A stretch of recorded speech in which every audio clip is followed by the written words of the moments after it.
you always remind me you're the only one who brings me peace. You're the only one who brings me peace.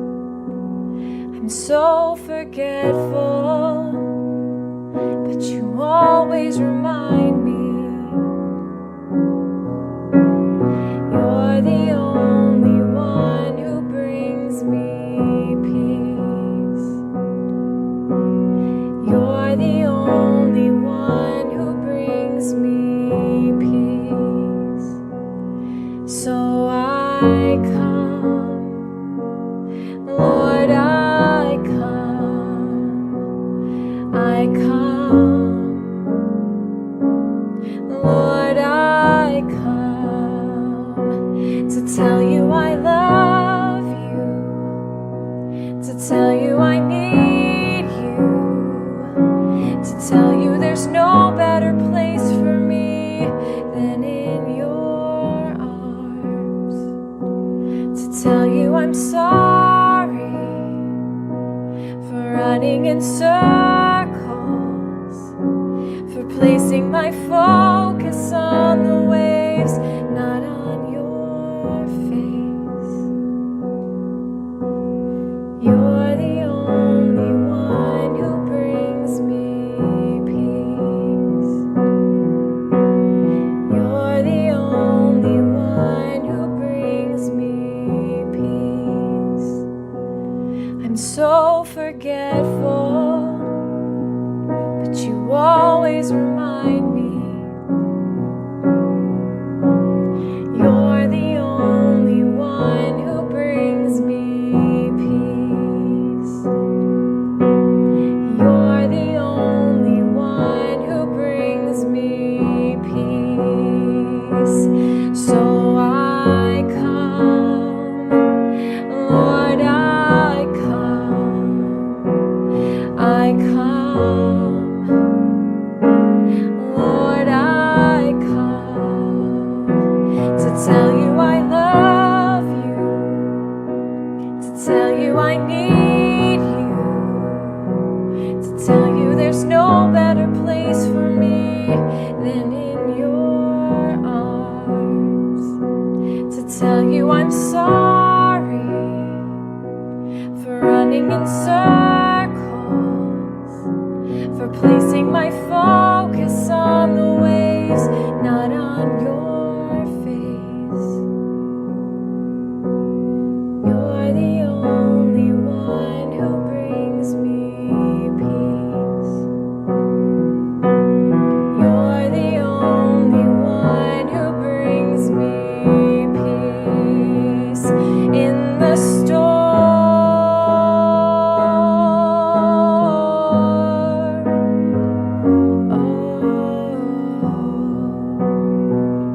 In the storm.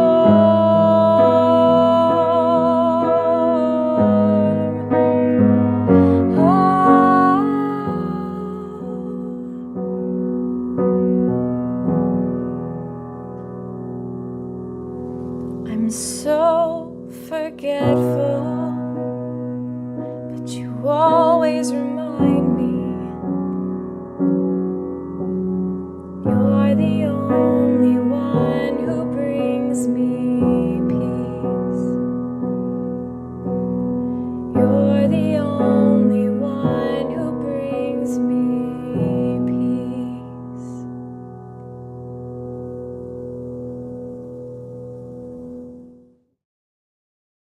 Yo, good morning, everybody. Happy Friday. We are living sent, y'all. I'm so happy that you joined me. And yeah, come on, come on, come on. All right, so let's say hi to some folks and we'll get started. I think that should probably be brighter. Hold on one second. Oh. Anyways, um, oh, sorry. Trying to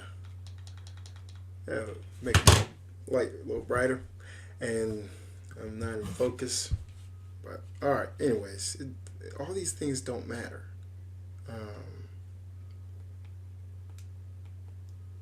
Nope, nope, nope. All right, I'm gonna stop messing with it. There we go. Better. All right, let's say hi to some folks. We got Chuck B in the house. Good morning to you, sir. We got Pat. Good morning. She had a birthday. So everybody wish her happy birthday. Her birthday was Monday. Happy birthday. And Bert Reggiani. Good morning, sir. Hey, did you get any turkeys this year? I've been meaning to ask you that. Trish. Good morning. And my madre, you guys are on the way. Woo! My mom's coming to Greendale, y'all. So pumped to see you guys later today. And Alice, good morning. Happy Friday. Happy Friday. It is. All right, so Living Sent. I want to talk about a few scriptures that I've been in this kick, y'all, where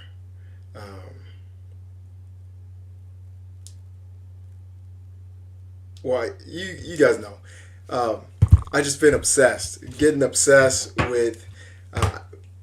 I feel like obsessed is the wrong word, but I'm in this season where I am just re-falling in love with Jesus. I just love to be in His presence. I love, to spend time with Him and just reading His Word. And it's just been this amazing time. Like, it's just been amazing, right? It is like an obsession. Like I long for His presence. I long, right? And I feel like, yeah. Well, okay. There's many of you know, like, I used to like post constantly about like politics and all this other stuff, and behind the scene, a lot of my time was spent researching and looking. It just like I was just so obsessed with like knowing about different policies and getting opinions about different things. Like, it was just like this obsession. It was like always in my head, and I really felt. I'm just gonna be all honest. I was like, man, like, it's on me. I got like my friends are saying all this stuff that is not true. Like, I have to be the one to like show them, like, no, this is the perspective that you have to have. Like this is right, and like, it doesn't matter. Like, none of that matters, right? And like I recently have like, I haven't gotten off Facebook, but pretty much off Facebook. I deleted it off my phone. I deleted Facebook. I deleted Instagram, TikTok. I just deleted them off my phone, and so I can still get on there if like I'm on a desktop or on like a tablet or something. But it's an inconvenience. Like, it's not like I'm not getting notifications. I'm not. Because it's just like, I don't want to be boggled down with that, right? I don't want to just fill my heart with all these things that in the grand scheme of things don't really matter, right?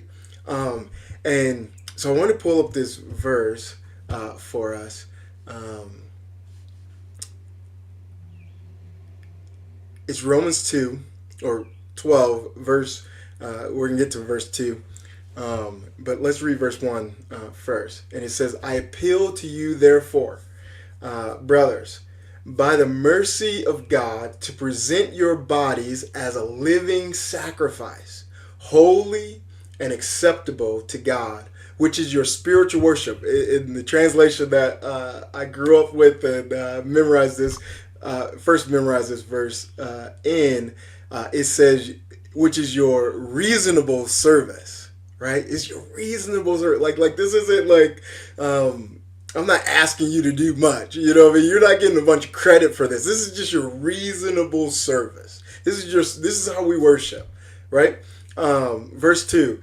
Do not be conformed to this world, but be transformed by the renewing of your mind, that by testing you may discern what is the will of God, what is the good and acceptable and perfect.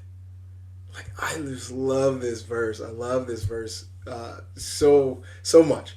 But let's hone in on 2, where it says, "Do not be conformed to this world, but be transformed by the renewing of your mind." Like, how do we renew our minds? How do we like get into this place where we can, present our bodies as living sacrifices? How do we get to that place? How do we get obsessed with Jesus? And I think this is we renew our mind by the washing of the water of the Word, right? So I pulled up a couple more verses for us, and my mom had me memorize this verse a long time ago. We had like hand motions and all that stuff growing up, but. It says, this is Psalms 119, verses 9 through 11. "How can a young man keep his way pure? By guaranteeing or by guarding it according to what? Your word. With my whole heart I seek you. Let me not wander from your commandments. I have stored up your word in my heart, that I might not sin against you." It's like, wait a minute. What is this saying? I've stored up your word in my heart. Why? That I might not sin against you. And so I was thinking about this. All right, how do I renew my mind? Storing up his word in me. If I store up his word in my heart, man, there's no room for anything else. There's no room for politics and all these other things. Like those things was like, man, somebody asked me for prayer a couple weeks ago, and they're like, "Oh yeah, this, the thing that's happening, and I'm like, "I don't know." I was like, "I literally don't have no idea what you're talking about." And I loved it. I loved it. Because 2 months ago, 3 months ago, I would have knew exactly what he was talking about, and I would have had so much thoughts about whatever he was talking about. But I just had to pray. It's like, all right, God, you're in control. Do it, Lord. And just pray this prayer of like God, you're in the details. You know the details. I don't have to know them. You know them, right? There's this proverb that's just amazing. It says, you know how in the scripture you often see people saying they cast lots, right? Like when Jonah is on the boat with all those other people because he's running away from the Lord, and they're like, what? Who's causing this calamity? And so then they cast lots, right? And the lots landed on Jonah, and they're like, you did it, and we're like, what is this? This is like, they're just throwing dice, or they're throwing something, and it's just working out. Well, in Proverbs it says that. Where is it at? I don't know. It's in Proverbs somewhere. But anyways, he says that the lot is cast into the lap. The lots are cast into the lap, but every decision is every decision is of the Lord. That's what I think it said. But every decision is of the Lord. So the lot is cast into the lap, but every decision is of the Lord. And I was just like, man, he's in it. Like, God is sovereign. God is so good that he's in the details of all of it, right? He's sovereign. His sovereign will, right? And so I just love that. But if I just store up all of his, we don't have to know the details. We don't have to know the details. And I just want to go back to there because I had this thought. But he says, do not be conformed to this world, but be transformed by the renewing of your mind, that by testing you may discern what is the will of God. What is the good and acceptable and perfect, right? So how do we discern God's will? Because God's will, right? We talked about this in Bible study, I believe, or I talked about this with somebody about how there's God's sovereign will. which is gonna happen. Like, but then there's also like His will that He wills. Like I don't want you to do this, or I do want you to do this. Like there's this kind of, I don't know what to say, express will. There's not express will, but I don't know. More like his desire, right? I will that no one will perish. I will, right? But we can discern that. We can discern like God's plan. God has a plan for our lives. He wants us to do certain things, and we can discern that by the renewing of our minds, by getting to His Word, like by storing up His things in our hearts. And so I was thinking about this because, like, also, like, when in the form, or like when we're thinking about like living sent, like a lot of times people's hang up, or like, why will I go? I can't go out because I don't have anything to share. I can't go out because I don't know. I'm not gonna know what to say when I get out there.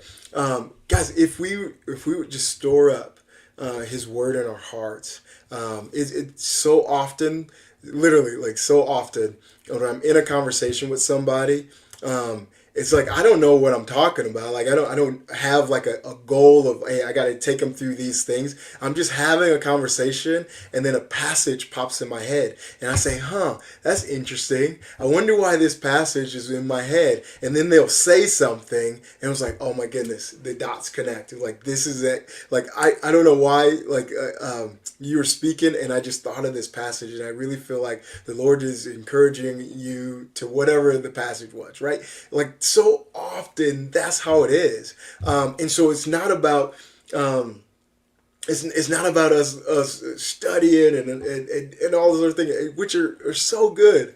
But it's also, I think it's more about just getting in His Word, storing up His Word in our hearts, so that Holy Spirit's vocabulary is increased, and He can speak into our lives for us and for everyone that God is strategically placing us to. There was another passage I pulled up here, Psalms 119, 15 through 16, and it says, I will meditate on your precepts and fix my eyes on your way. I will delight in your statutes. I will not forget your word. Like, come on, guys. How do we do this? How do we do this? How do we not renew our minds? How do we not be conformed to this world? It's so easy. It's so easy, like to just go through the motions, or think we got some kind of knowledge and all this other stuff. How do we safeguard us getting puffed up and thinking we're all that? It's by studying His Word. It's just by spending time in His Word. And so when's the last time? Okay, this is my last point, I guess, because we probably got to go. This time goes so fast. Okay, we got to get to prayer. My last thought is this, is that I appeal to you, therefore, brothers, by the mercies of God, to present your bodies as living sacrifice. When's the last time we sacrificed for the Lord, right? Like, can I challenge you for the next, there's these 90-day whole Bible plans on YouVersion, right? Would you read the Bible in 90 days? Would you just go through the whole thing? Right, and you can read a couple chapters, and you can even put it on the audio Bible. I would say, like, try not to be distracted when you're listening to the audio Bible. Actually, like, follow along and turn off the distractions. It's gonna take some time, right? It might take an hour or 2 hours a day for 90 days. But can we just go through just get His Word in our hearts, so we can become obsessed with Him and not of politics and all this other stuff that's fading, that has no eternal value, right? I can't be beneficial to anybody when I'm thinking about things that are perishing. But there's people, there's people in our lives that we care about their eternal destiny, and the only way that God can use us in their life is that if His Word is in us and we're bold enough to share it.